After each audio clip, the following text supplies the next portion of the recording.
Moi, je parlais de dynamique positive avec mon coup de cœur. Mais c'est ce qu'il faut. Malgré tout, être optimiste, on connaît la fameuse phrase de Gramsci, il faut allier le pessimisme de la raison à l'optimisme de la volonté. Ah, ça, répète-moi ça. Il faut allier le pessimisme de la raison à l'optimisme de la volonté. Ça, c'est Gramsci? C'est Gramsci, oui.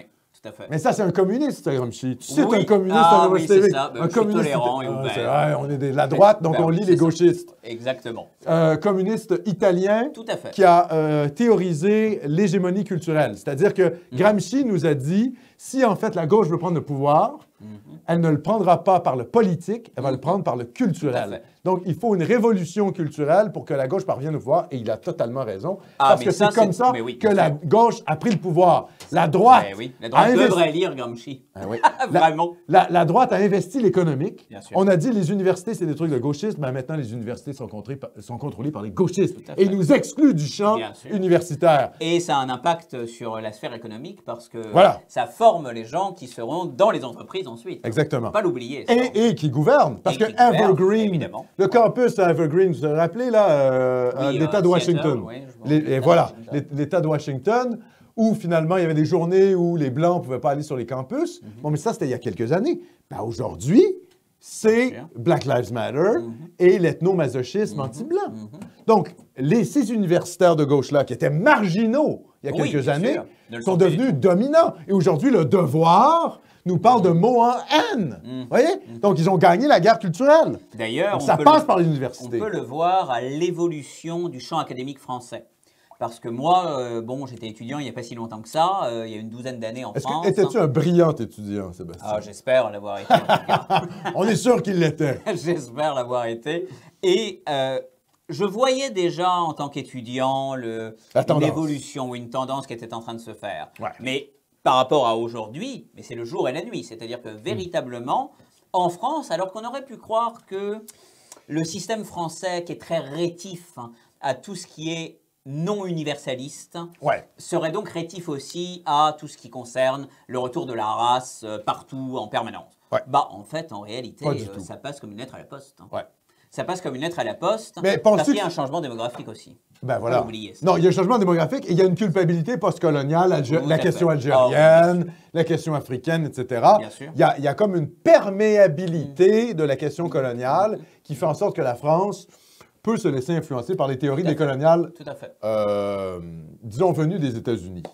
Oui, ben c'est le paradoxe, c'est que la French Theory, qui est donc celle des philosophes français, Foucault, Derrida, etc., va aux États-Unis dans les universités américaines, a du succès dans les universités américaines parce qu'elle n'en avait pas dans les universités françaises. Revient en France, auréolé de la gloire anglo-saxonisée.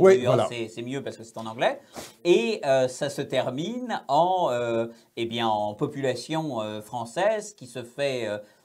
entre guillemets, subit une propagande hallucinante qui vient des universités américaines, mais à partir d'une philosophie postmoderniste française. C'est ça le paradoxe. Et d'ailleurs, évidemment, parce que c'est passé dans le prisme américain, le niveau est quand même descendu de 5 degrés, parce qu'on va quand même se le dire au niveau intellectuel, les Américains... Bon, ils sont bons pour envoyer des fusées dans l'espace. Je ne veux pas rien enlever aux Américains. Déjà que les fusées dans l'espace, c'est von Braun, c'est un Allemand. C'est grâce quand même à un ex-nazi que les Américains sont capables d'envoyer des fusées dans l'espace. Parce qu'avant ça, le programme spatial américain, c'était 0 sur 10. Donc, déjà, ils prennent le meilleur de l'Europe, ils l'amènent vers eux.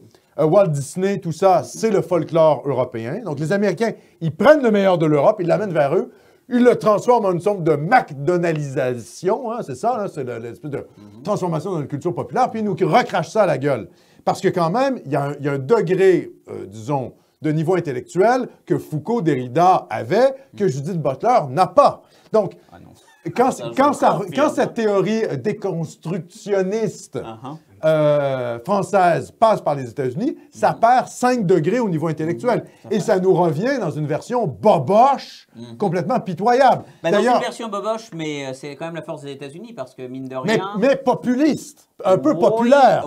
C'est-à-dire que tout le monde, finalement, ça se répand parce que c'est compréhensible et c'est simplifié. Oui, et parce que les Américains, de l'aspect philosophique, en font quelque chose d'une arme politique. Mais parce qu'ils ont un esprit pragmatique. Ah, extrêmement. L'esprit, mais ça, les Québécois ont un peu ça aussi. Les Québécois ont un peu ça. C'est-à-dire les Européens, c'est des gens de l'esprit. Ah, ça théorise, ça vient un peu dans les nuages. Effectivement, le fait que les Européens aient été en Amérique, ça leur a amené un aspect pragmatique. On est face à une nature difficile, on doit faire les choses.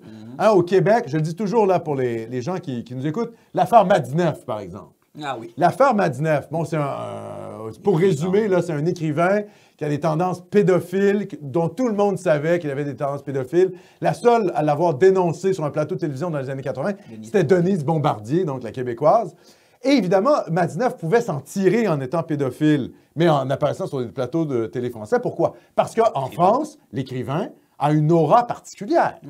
C'est la culture avec un C majuscule, vous comprenez? Donc, on ne va pas s'attaquer à ces mœurs dissolues dans les salons parisiens.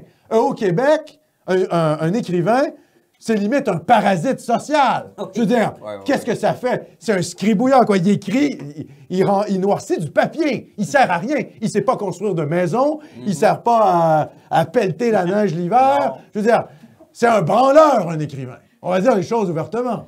Donc, le cas Madineff, ça se peut en France, c'est impossible au Québec. Oui, déjà, un écrivain, c'est un type sur le BS, on se demande même s'il a une légitimité sociale. En France, c'est le summum de la civilisation. Oui, bon, mais ça, c'est le problème un peu français. C'est-à-dire que, on vit dans le monde des esprits. Oui, bon, d'accord, tu vis dans le monde de l'esprit, mais bon Dieu, tu es en train de te faire grand remplacer, c'est le djihad au quotidien. Réveille, mon gars! Charles Martel! Réveillez-vous, les Français! En même temps, c'est grâce à un écrivain, Renaud Camus, que... Et voilà, je suis d'accord avec toi. Revient. Je suis d'accord avec toi. Par les armes de l'esprit, on peut réussir à combattre les phénomènes sociaux. Non, mais je suis d'accord avec toi. Mais il y a une force dans l'esprit nord-américain. C'est cet esprit. Oui. Oui. Et c'est pour ça que disons, pour revenir à notre sujet, l'esprit déconstructionniste américain a eu sa véritable puissance parce qu'ils ont réussi à l'appliquer dans le monde réel. Oui, parce qu'en fait, les Américains comprennent que par cette déconstruction, en raison des changements démographiques qui adviennent en Europe, notamment dans les banlieues françaises, on sait que l'ambassade américaine fait des campagnes de promotion de la culture américaine dans les banlieues françaises, avec un grand succès, parce qu'on a en France toute une série de...